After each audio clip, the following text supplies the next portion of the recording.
So yan, pinalitan natin ng LED lahat ng indicator ni boss, kulay pula. So start muna natin. Ano yan?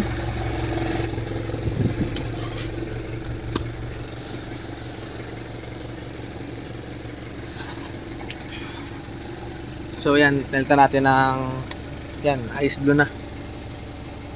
Then signal light. LED na rin, hindi siya ganun kasilaw. High, hindi rin nakakasilaw. Tapos ayang center console yung sa tawag nito, yung sa lagayan ng ano, basta itong ano, cigarette something ang tawagin, hindi ko na may kapit yung ano ni boss. Yan.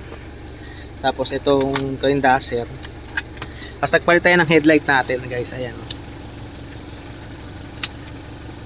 Yan yung headlight natin. Sa labas, ito, ganyan siya kaliwanag.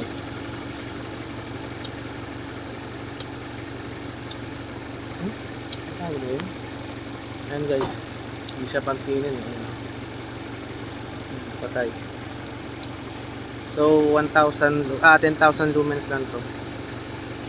Pero ganyan siya kaliwanag.